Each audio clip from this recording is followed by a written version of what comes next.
Assalamualaikum warahmatullahi wabarakatuh. Waalaikumsalam warahmatullahi wabarakatuh. Bismillahirrahmanirrahim.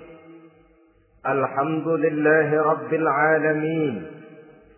Wabihi nasta'inu ala umuri dunya waddin. والصلاة والسلام على أشرف الأنبياء والمرسلين سيدنا ومولانا محمد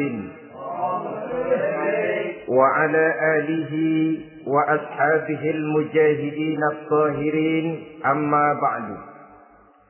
Saudara-saudara kaum muslimin rahimakumullah. Di dalam surah Al-Ankabut ayat 2, Allah Subhanahu wa ta'ala memberikan peringatan. Ahasiban nasu ayyutraku ayyaqulu amanna wa hum la yuftanun. Adakah manusia menyangka bahwa mereka akan dibiarkan saja mengucapkan amanna, dibiarkan saja mengatakan kami beriman kepada Allah, wa hum la yuftanun, padahal mereka belum diuji lebih dahulu. Ini berarti apabila seseorang sudah berani mengatakan amanna, kami beriman kepada Allah, maka hendaklah ia bersiap-siap untuk menghadapi ujian. Setelah ujian datang, barulah akan nampak nyata kadar dan kualitas keimanan yang dimiliki oleh seseorang. Timbul pertanyaan, mengapa orang yang beriman yang justru diuji oleh Allah Subhanahu wa ta'ala? Logikanya tentu ringan saja, bahwa yang mengikuti ulangan di sekolah tentu adalah anak-anak sekolah. Kalau tidak sekolah, tentu saja tidak perlu ikut ulangan. Makin tinggi kelasnya, makin berat soal ulangan yang diberikan kepadanya. Demikianlah dalam kehidupan beragama. Justru yang beriman, yang mendapat ujian dari Allah Subhanahu wa ta'ala, semakin tinggi nilai kualitas keimanannya, akan semakin berat ujian dan cobaan yang diberikan kepadanya. Nabi kita Muhammad sallallahu alaihi wasallam pernah pula memperingatkan. Beliau bersabda, "Inna asyaddal bala'i al-anbiya, thumma al-awliya, thumma al-ulama, thumma al-amsal fal-amsal, ubtuliyan nasu ala hasabi dinih." Sesungguhnya ujian yang paling berat adalah yang telah diberikan Allah kepada para nabi-nabi. Di bawah itu adalah para aulia, kemudian para ulama, bertahap ke bawah dan ke bawah, diuji setiap orang menurut keteguhan dan kekuatannya berpegang kepada agamanya. Jadi semakin teguh kita berpegang kepada ajaran agama, semakin dekat kita dengan aturan-aturan agama, semakin berat ujian dan cobaan yang datang menimpa kehidupan ini.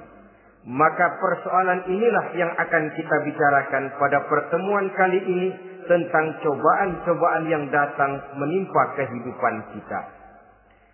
Pokok persoalannya adalah surah Al-Baqarah ayat 155.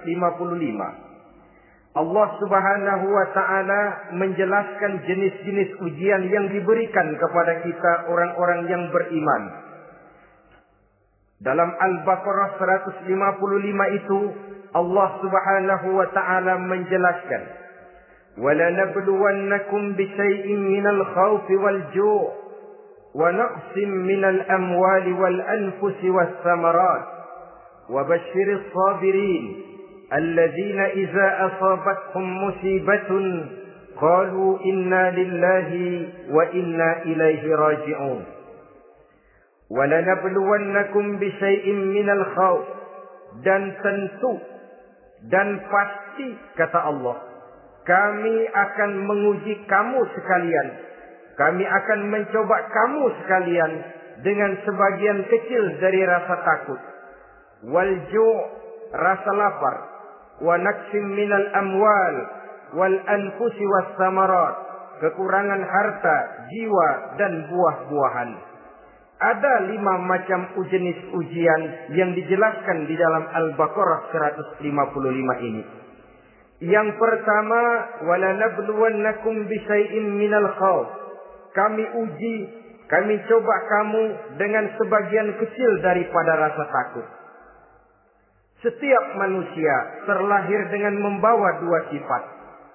Yang kontroversil, akan disebut apa seseorang bergantung kepada sifat mana yang lebih menonjol di dalam dirinya. Tiap orang punya rasa berani, tiap orang punya rasa takut. Kalau beraninya lebih besar daripada takutnya, ia dinamakan pemberani. Tapi kalau takutnya yang lebih besar daripada beraninya, ia dinamakan penakut.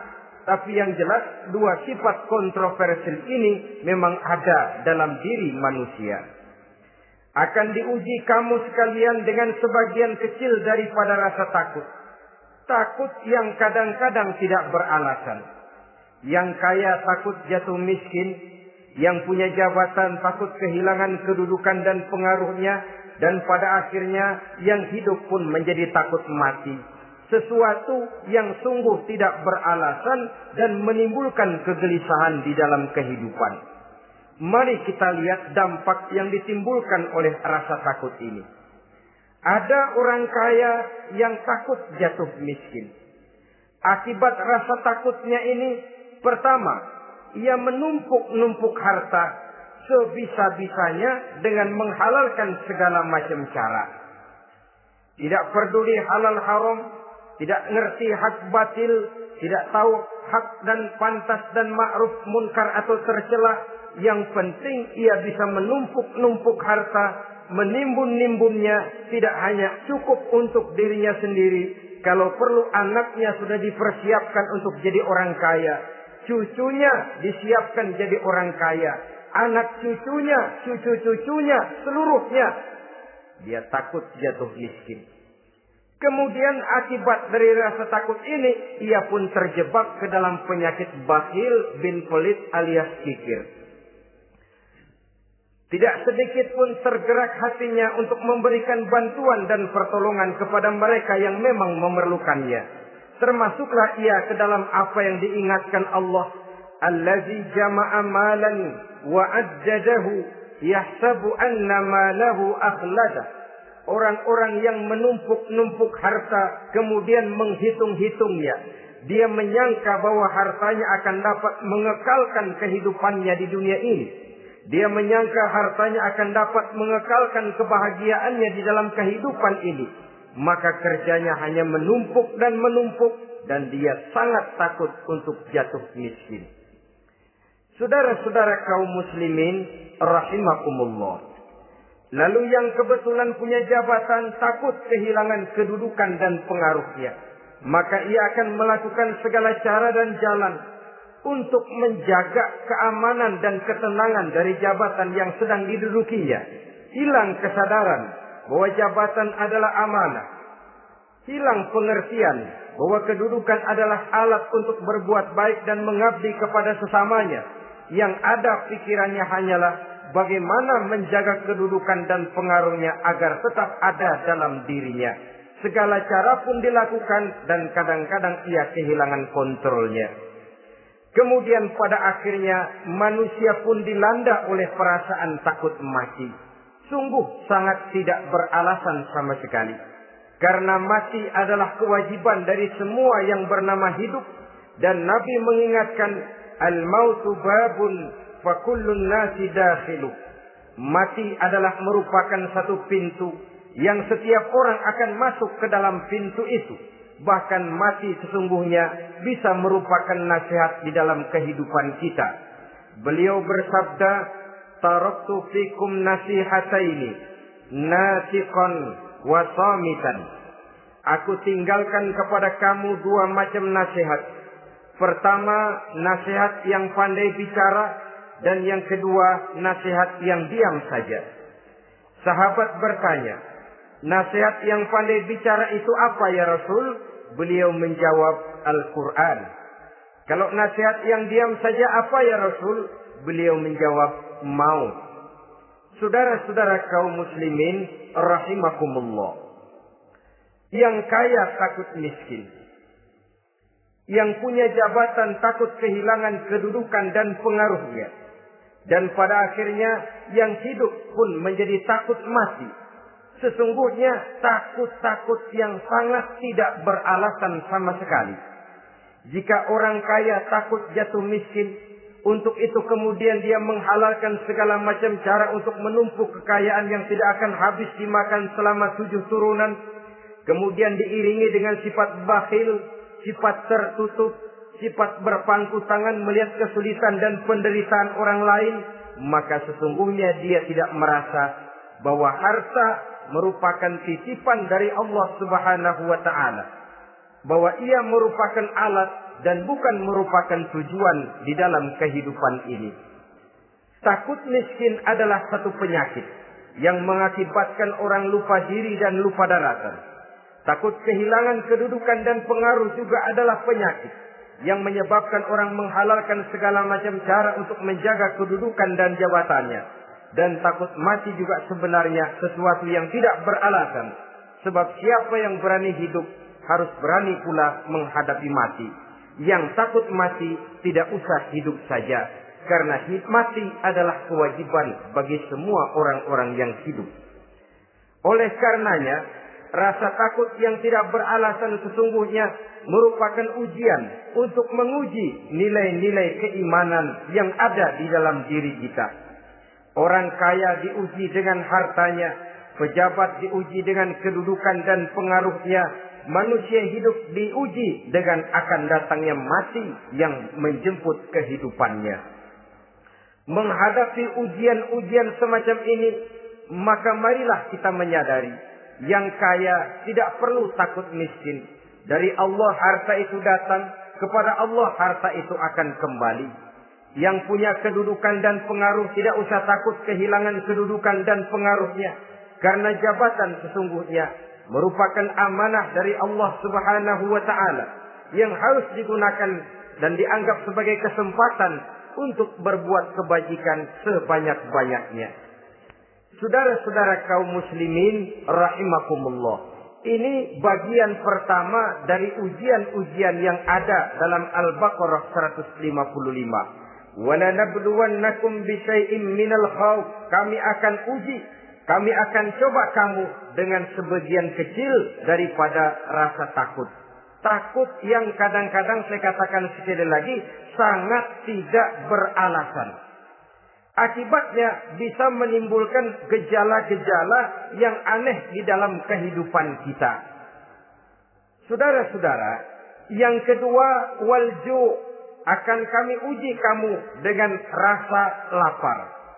Kelaparan belum tentu identik dengan kemiskinan.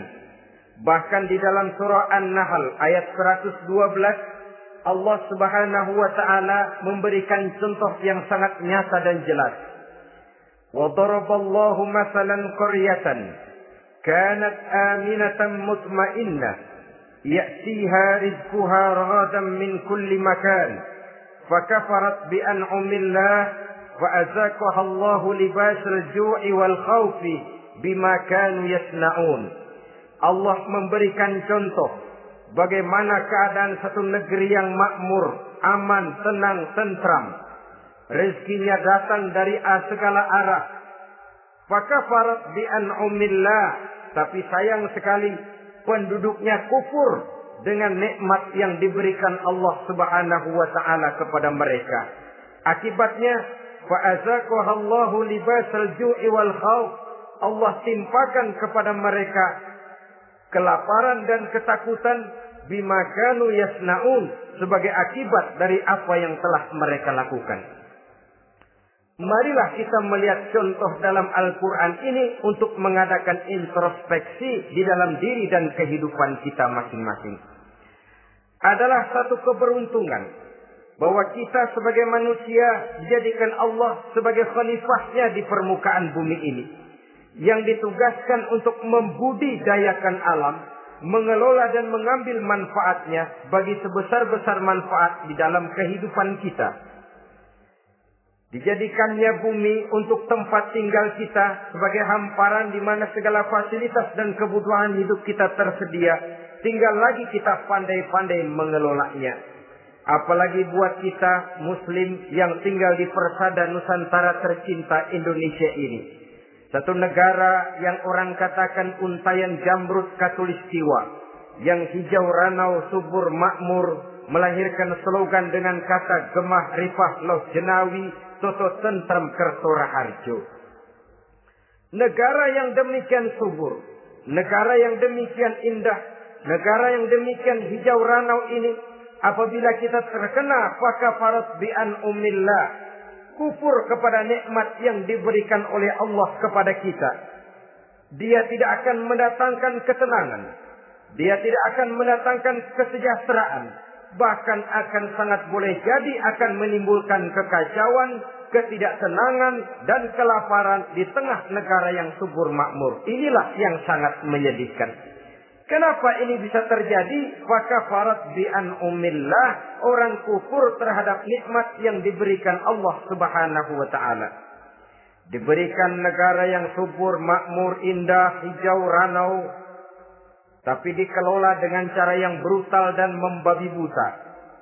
Menguras sumber daya alam melampaui sebagaimana yang seharusnya, sehingga memperkosa keadaan alam itu sendiri. Hutan dan belukar yang ditebangi secara liar dan sembarangan akan melahirkan gurun-gurun pasir yang gersang dan tandus. Sehingga dengan demikian maka akan mengakibatkan malapetaka bagi kehidupan manusia itu sendiri. Begitu juga percobaan-percobaan ilmu pengetahuan yang mengundang dan mengandung reaktor-reaktor nuklir akan memberikan luka kepada alam itu sendiri, yang mengakibatkan akan kembali kerugian kepada makhluk bernama manusia.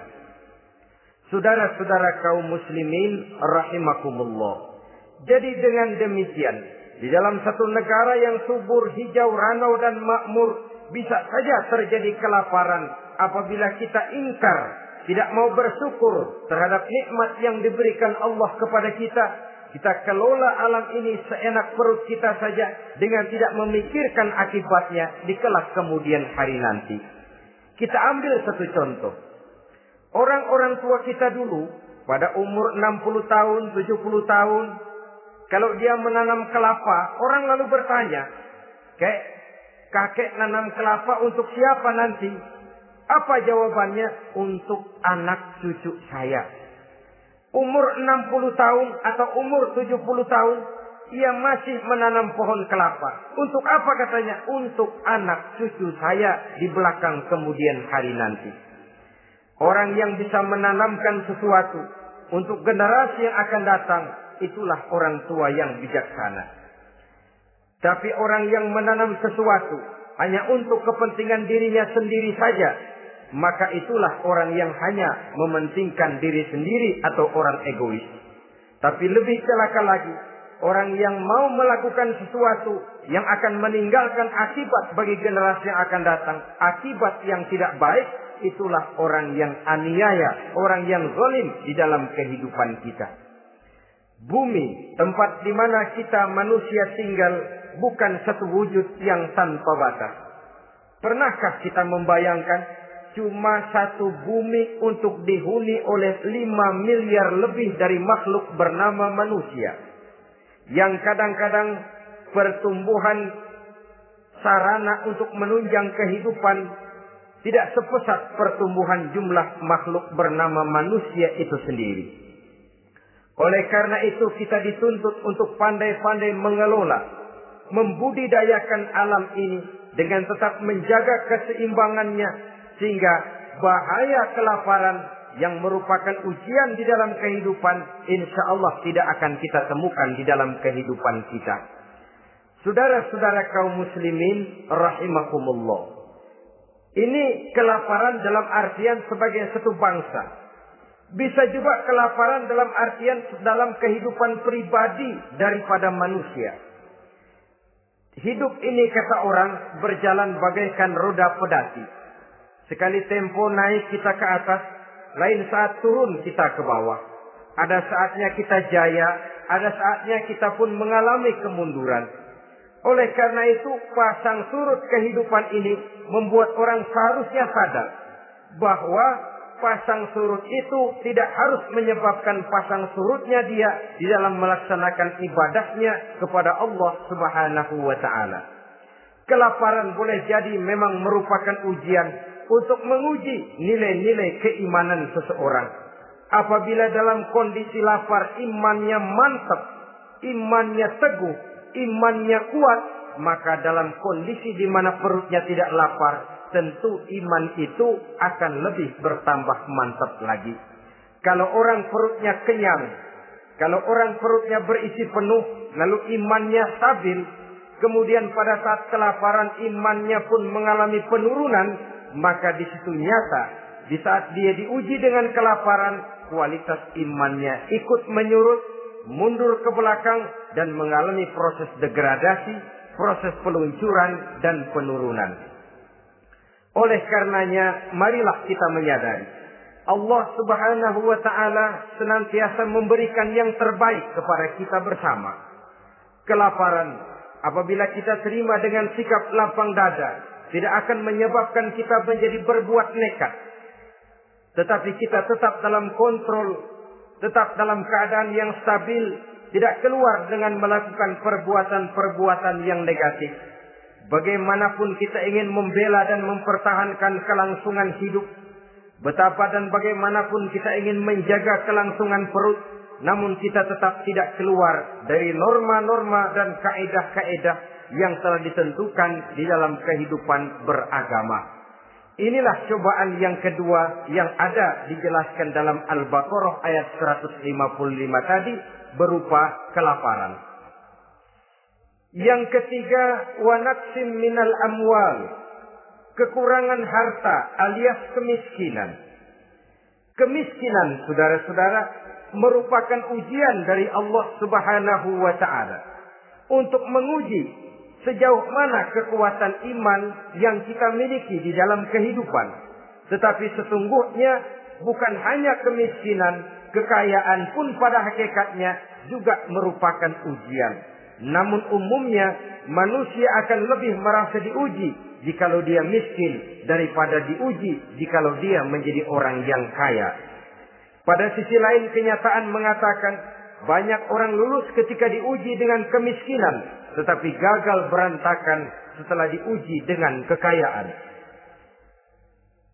Kemiskinan pun apabila kita lihat dari segi kehidupan bermacam bentuknya. Ada kemiskinan di bidang ilmu pengetahuan. Karena kemiskinan dan kebodohan memang merupakan dua saudara yang seakan-akan sekandung. Yang satu bisa menimbulkan yang lain, tapi paling celaka kalau keduanya sudah berjalan beriringan. Maksud saya, kemiskinan bisa menimbulkan kebodohan, kebodohan bisa menimbulkan kemiskinan, tapi yang paling celaka sudahlah miskin, bodoh pula. Miskin ilmu. Yang kedua, miskin akhlak. Ini lebih parah lagi daripada miskin ilmu. Kalau miskin ilmu orang sekedar goblok bin bodoh alias tolol, maka miskin akhlak ini menyebabkan orang kurang ajar, tidak punya budi pekerti. Sehingga dengan demikian miskin akhlak sesungguhnya lebih bahaya daripada miskin ilmu. Adapun miskin yang kita kenal pada umumnya dan juga yang dimaksud dalam ayat ini adalah miskin harta. Imam Ali karramallahu wajhah pernah memberikan peringatan. Kadal faqru ayyakuna kufran. Boleh jadi kemiskinan mendekatkan orang kepada kekufuran. Dengan kata lain, biasanya kemiskinan bisa membuat orang nekat. Kalau sudah nekat, maka bukan cuma harga diri yang terjual, bukan cuma keluarga yang terjual, bukan cuma nilai-nilai materi yang dimilikinya yang terjual, bahkan iman dan keyakinannya, akidah dan pandangan hidupnya pun tidak akan segan-segan digadaikannya dijualnya untuk mengatasi kelaparan dan kemiskinan itu tadi. Padahal selalu diingatkan, pandangan dan keyakinan, iman sesungguhnya merupakan insan paling mahal, sesungguhnya merupakan mutiara paling berharga di dalam kehidupan kita. Maka kemiskinan memang merupakan ujian. Banyak orang yang kebal berhadapan dengan segala macam cobaan, tapi pada saat diuji dengan kemiskinan, ia tidak tahan diri, ia tidak sanggup menjaga dan mempertahankan akidahnya, maka akidah yang cuma satu-satunya pun ikut terjual juga adanya. Saudara-saudara kaum muslimin rahimakumullah, mari kita menelusuri bahwa sesungguhnya Nabi menyatakan, ajaban li amril muslim, inna amrahu kullahu lahu khair. Aneh kata Nabi, aku heran kata Nabi, urusan orang Islam ini sesungguhnya semuanya baik. Baik bagaimana? Kalau dia kaya, dia bersyukur, dan itu baik. Kalau dia miskin, dia bersabar, itu juga baik. Jadi kaya bagi orang Islam baik, miskin bagi orang Islam juga baik. Kalau dia kaya, dia kan bisa berkata, alhamdulillah saya kaya, mudah-mudahan harta ini bisa menunjang ibadah saya kepada Allah Subhanahu wa taala. Baik. Kalau dia miskin, dia juga berkata, alhamdulillah saya miskin, mudah-mudahan di akhirat nanti pemeriksaannya tidak lama-lama seperti orang kaya. Ya kalau melarat yang mau diperiksa apaan? Memang nggak punya apa-apa. Yang kaya boleh jadi pemeriksaannya rada seret, banyak sikutannya. Saudara-saudara kaum muslimin, dua persoalan ini baik kalau kita tidak salah terima.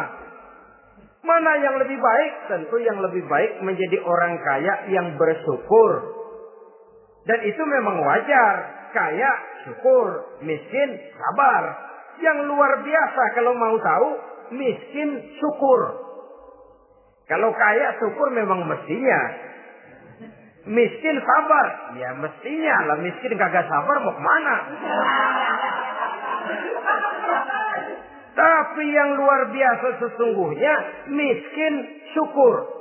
Syukur bagaimana? Ya seperti saya katakan tadi. Alhamdulillah, mudah-mudahan di akhirat nanti pemeriksaannya tidak lama seperti orang yang kaya.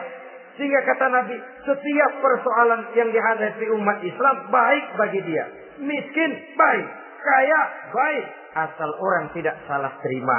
Tapi sebaliknya, kalau salah terima, kaya, lupa diri. Miskin, lupa daratan. Pada posisi di mana dia sebenarnya tidak bisa menerima kenyataan dengan baik. Akhirnya kehilangan kontrol. Saudara-saudara kaum muslimin rahimakumullah. Karena itu pada pertemuan kali ini saya ingin mengajak kita bersama. Marilah kita menyadari betapapun kemiskinan yang datang menimpa, seluruhnya merupakan ujian yang datang dari Allah untuk menguji nilai-nilai keimanan kita. Jangan iman itu berubah. Jangan akidah itu bergoyah. Jangan keyakinan dan pandangan hidup itu tertukar dengan keyakinan dan pandangan hidup lainnya. Bahkan dalam kemiskinan, orang biasanya menemukan diri dan kepribadiannya. Dalam kemiskinan, orang bisa berjalan lebih lurus untuk mendekati Allah Subhanahu wa ta'ala. Sesungguhnya kemiskinan bukan merupakan sesuatu yang harus kita takuti. Apalagi kalau ia memang merupakan ujian. Kemiskinan yang merupakan ujian adalah kemiskinan yang akan berakhir dengan kebaikan. Saudara-saudara kaum muslimin, tapi jangan lupa membicarakan pokok persoalannya. Ini kalau kemiskinan menimpa orang-orang yang beriman, itu yang ujian. Kalau nggak beriman, melarat, bukan ujian, persekot.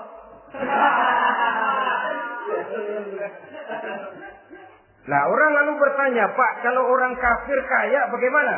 Nah, begini saudara-saudara. Dalam agama itu ada yang disebut nikmat, ada yang disebut istidraj. Kalau nikmat itu hanya diberikan kepada hamba-hamba yang beriman. Kalau istidraj itu diberikan kepada siapa saja yang mau berusaha. Tidak soal dia beriman atau tidak. Tidak soal dia mau bersujud atau tidak. Asal dia berusaha, dia dapat. Itu yang dinamakan istidraj. Seperti orang mancing ikan, mesti diberikan umpan. Setelah umpan itu dimakan, tidak langsung ditarik, tapi diulur dulu. Sampai kira-kira mata kail itu nyangkut di leher si ikan, baru diangkat ikan itu ke atas. Dan sampai di atas kita bisa maklum nasib ikan tadi. Bisa digetok, bisa dibacok, bisa digoreng, bisa dipepes. Tapi yang jelas nasibnya merana. Maka kalau ada orang makin jauh dari agama, makin kaya. Makin tidak mau sholat, makin berlimpah hartanya. Saudara tidak usah heran. Cukup dalam hati saja. Ikan lo. Jangan keras-keras, marah dia.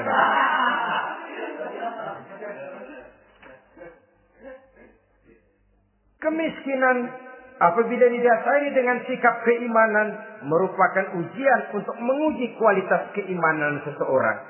Bahkan satu hadis menyatakan apabila Allah mencintai seorang hamba, maka diujinya hamba itu karena Allah ingin mendengar liyasma'a tadarru'ahu, ingin mendengar ratapan orang tadi. Sama juga kita, kadang-kadang karena cinta benar kepada anak kita yang mungil, suatu saat kita ingin mendengar dia nangis, kita cubit dia. Bukan karena gemes, bukan karena benci, ingin mendengar nangisnya kok indah begitu. Saudara-saudara kaum muslimin rahimakumullah. Jadi jangan sampai ada pertanyaan, saya kan sembahyang rajin banget, kenapa miskin ya? Apabila sekali lagi didasari dengan sikap keimanan, maka kemiskinan merupakan ujian. Dan tentu anak sekolah itu kalau lagi ujian berat, capek, sakit hati, peras keringat, banting tulang, kepanasan, kehujanan, kenikmatan baru akan dia rasakan pada saat terima rapot pengumuman kenaikan kelas. Di situ kenikmatannya terasa. Demikian menghadapi ujian, kita cuma mengeluh. Kenapa ada rasa takut? Kenapa kelaparan? Kenapa kemiskinan? Di balik semua itu, apabila kita sudah merasakan naik kelas, akan terasalah kenikmatannya. Itu ujian yang ketiga. Yang keempat yang diceritakan dalam Al-Baqarah 155, wal anfus ay wa naqsim minal anfus, kekurangan jiwa atau kematian. Saudara-saudara, yang hidup takut mati. Padahal semua makhluk hidup harus berani mati. Bagaimanapun takutnya kita kepada mati, bisakah kita menghindarkan diri dari dia? Bagaimanapun kita tidak ingin bertemu malaikat maut, kemana kita akan lari bila dia datang mengetuk pintu? Bagaimanapun kita ingin menghindar dari pertemuan dengannya, kemana kita akan lari apabila dia sudah datang hendak menjemput nyawa? Karena itu memang ada satu prinsip yang dijelaskan oleh para ulama kita, iskariman au mut syahidan. Mati dan hidup dua hal yang tidak terpisahkan. Oleh karenanya, kalau memang hidup, hiduplah secara mulia. Kalau mati, matilah secara syahid. Hidup mulia atau mati syahid. Jangan terbalik. Hidup sia-sia, mati konyol. Nilai yang tidak ada artinya. Alangkah nikmatnya hidup yang berisi kemuliaan, dan alangkah indahnya mati dalam nilai syahid.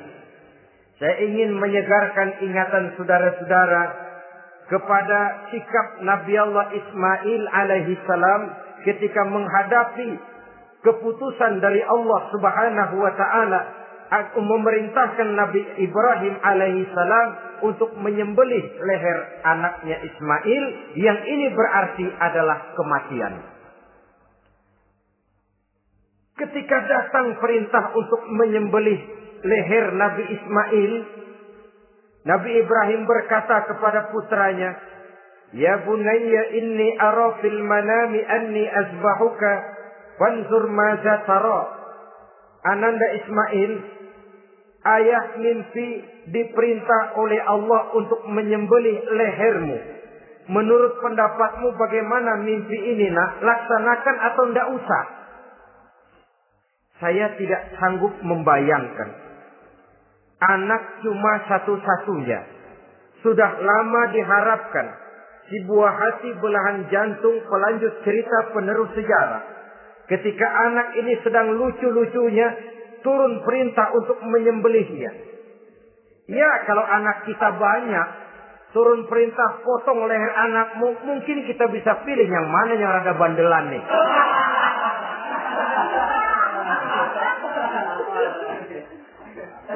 Tapi ini anak cuma satu-satunya. Lucu, sudah lama diharapkan. Dan memang itu juga merupakan ujian kepada Nabi Allah Ibrahim.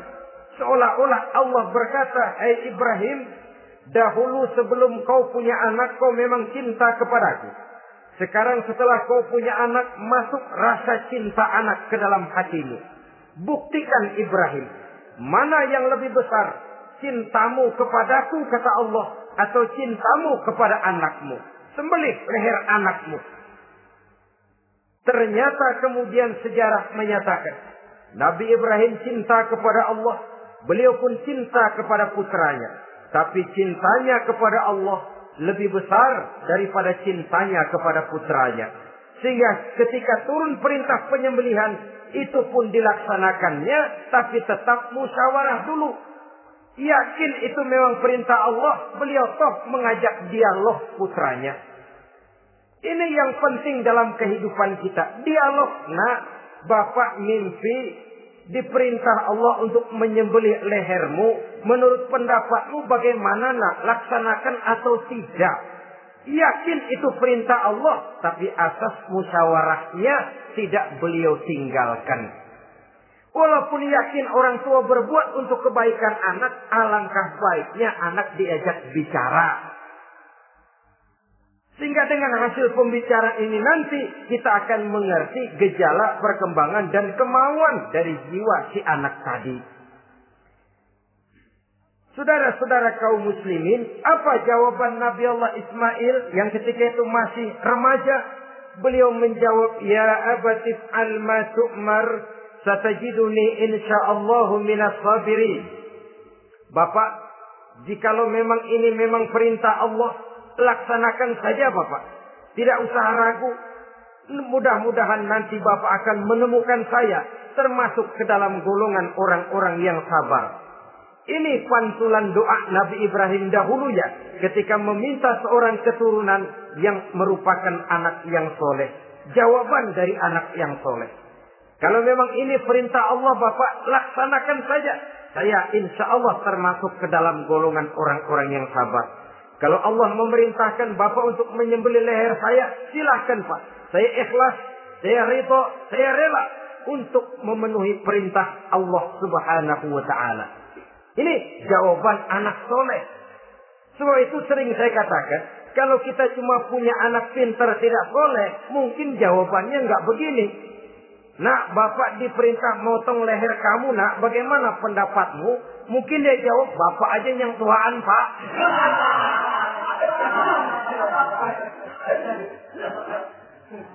Saudara-saudara kaum muslimin rahimakumullah. Jadi prinsip ini gugur memenuhi panggilan Allah. Hidup mulia atau mati dengan syahid. Dua pilihan yang harus dua-duanya bisa kita laksanakan. Iskariman au mutsyahidan. Kalau hidup, hiduplah dalam kemuliaan. Kalaupun mati, matilah sebagai syahid.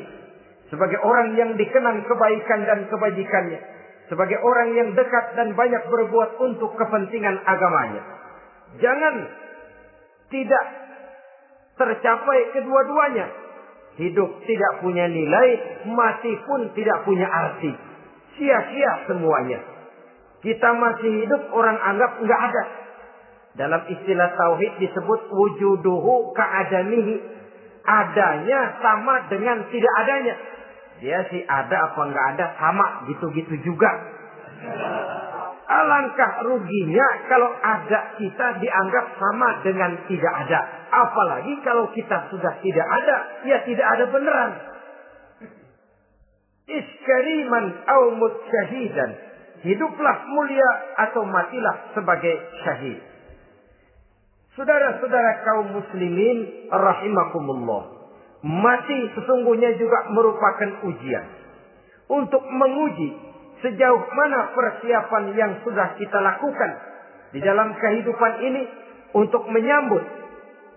Dan tidak cuma sekedar untuk menyambut, tapi juga untuk mengarungi kehidupan sesudah kematian itu sendiri. Sebab kematian bukan akhir dari segalanya.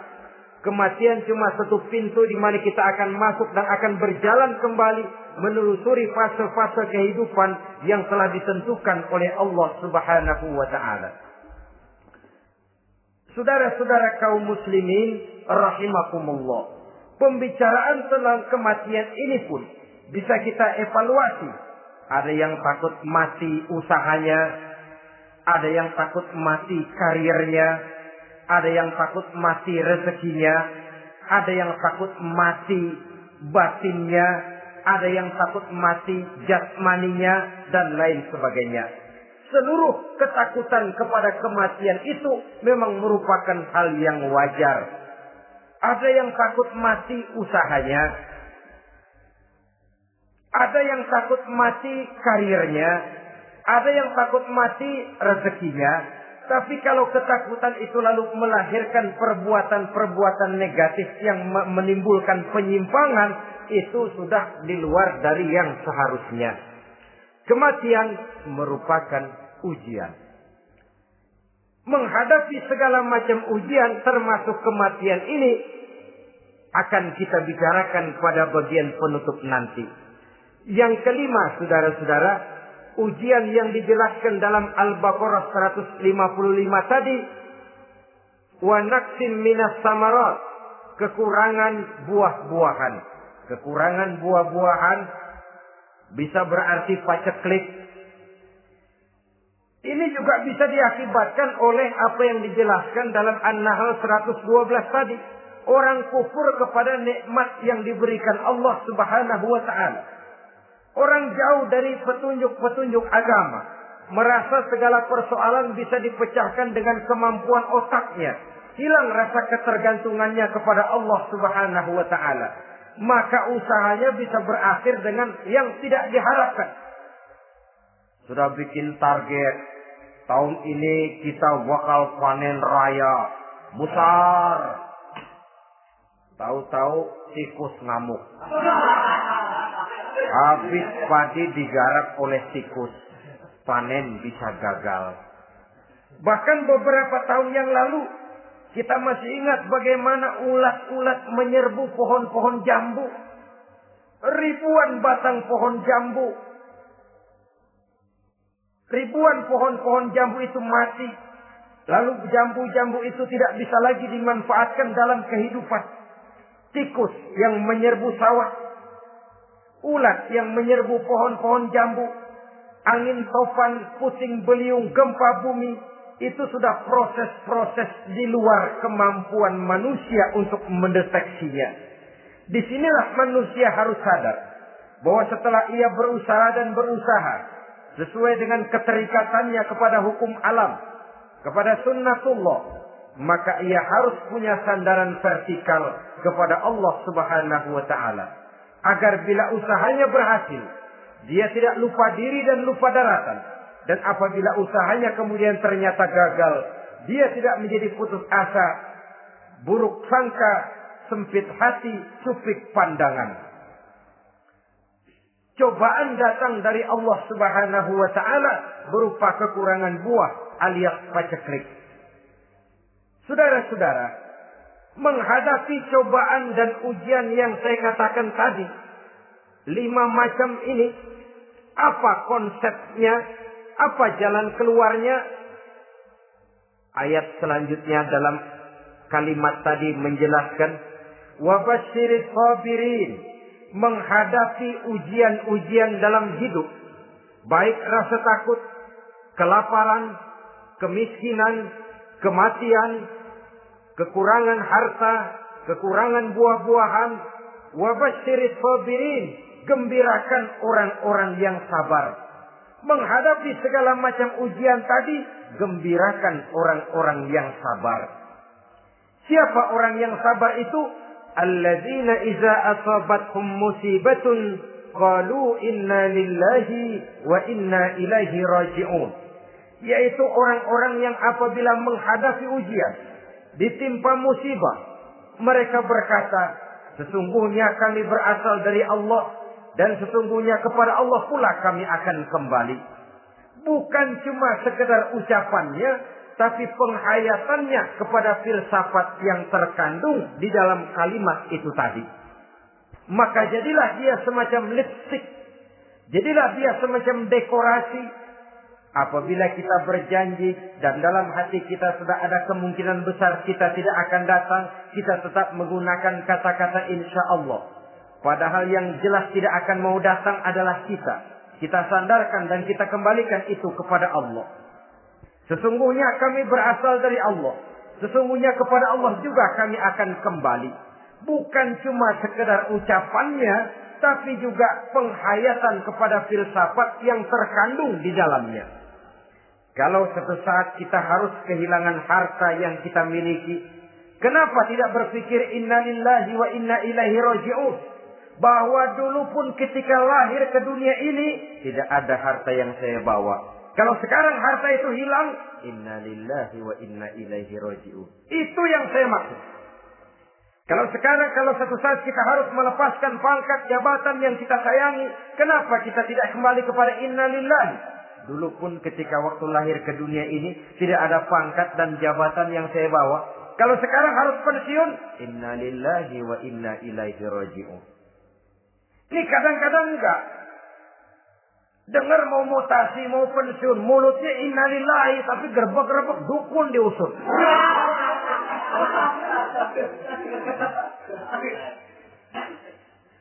Keluarganya meninggal, mulutnya innalillahi, tapi nangisnya tetap enggak mau berhenti. Bukan cuma sekedar ucapannya, tetapi penghayatan kepada nilai dan filsafat yang terkandung di dalam kalimat innalillahi itu. Sesungguhnya segalanya saja berasal dari Allah. Segalanya saja akan kembali kepada Allah Subhanahu wa ta'ala. Kalau ini yang kita jadikan landasan, maka sesungguhnya menghadapi berbagai ujian ini, kita tidak akan salah tingkah. Tidak akan salah tingkah, tidak akan salah sikap.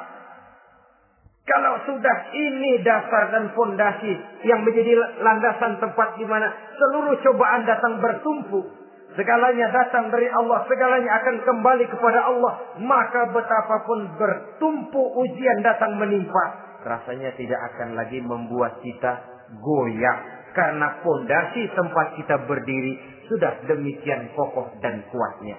Dan fondasi itu inna lillahi wa inna ilaihi raji'un. Segalanya datang dari Allah, segalanya akan kembali kepada Allah Subhanahu wa ta'ala.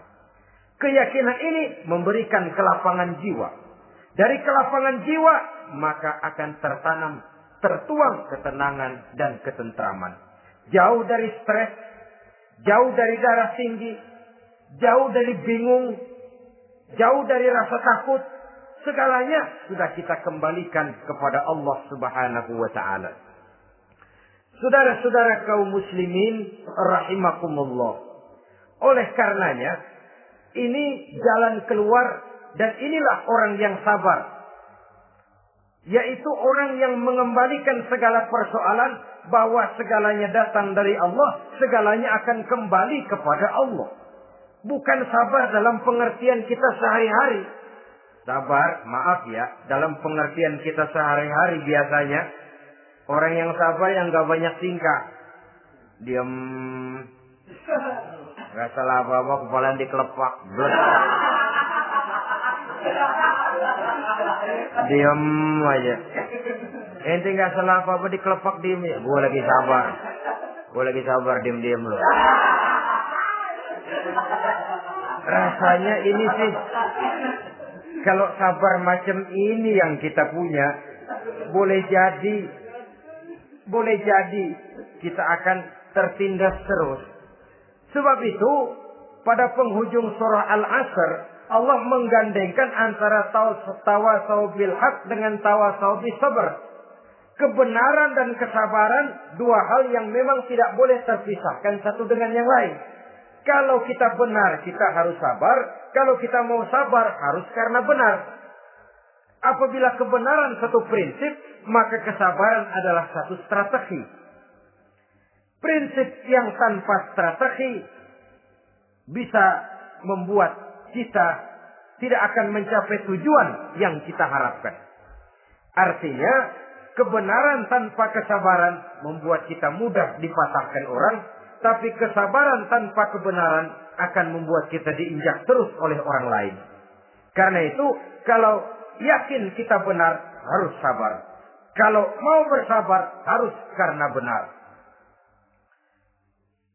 Dalam hal ini, sifat sabar yang dicontohkan oleh Rasulullah Sallallahu Alaihi Wasallam sungguh memang merupakan jadi panutan. Sepanjang persoalannya adalah persoalan pribadi. Sepanjang pribadi beliau yang dihina, sepanjang pribadi beliau yang dicaci maki, beliau biasanya bisa mengendalikan diri. Tapi kalau sudah agama masalahnya, maka beliau pun tidak segan-segan mencabut pedang, maju ke medan perang. Bukan untuk memaksakan agama dan keyakinan, karena agama dan keyakinan memang tidak bisa dipaksakan. Tapi untuk menjaga, membela dan mempertahankan agama dari hinaan, cemoohan dan caci maki orang lain. Yang kita lakukan sebaliknya. Kalau pribadi kita yang dihina, marahnya 17 langit. Tapi kalau sudah agama dicaci maki orang, agama dihina orang, agama diremehkan orang, biarin dah, masih banyak ustaz. Cuma masalah ustazkah agama itu? Cuma urusan kiaikah agama itu? Tidak. Agama itu urusan setiap pribadi muslim. Ya, dia jadi pengusaha. Ya, dia jadi pejabat. Ya, dia jadi seniman. Ya, dia jadi teknokrat. Ya, dia jadi ekonom. Ya, dia jadi pakar di berbagai bidang. Agama adalah masalah setiap kita. Kalau pribadi Nabi yang dicaci, pribadi yang dihina dan dicemoohkan orang, beliau mengendalikan diri. Tapi kalau sudah agama taruhannya, beliau tidak segan-segan cabut pedang, maju ke medan perang. Sabar, tapi pada tempatnya. Sabar tidak dalam artian diam, delohom, ayem-ayem, gelenggem, menunggu embun yang turun dari langit. Emang lagi lapar, sabar aja. Nggak usah makan, nanti juga waktunya Tuhan kasih kenyang-kenyang. Kalau sabar macam ini yang kita pakai, lapar terus dah. Emang giliran sakit, sabar aja. Nggak usah berobat, nanti juga waktunya baik, sembuh. Mati terus dah.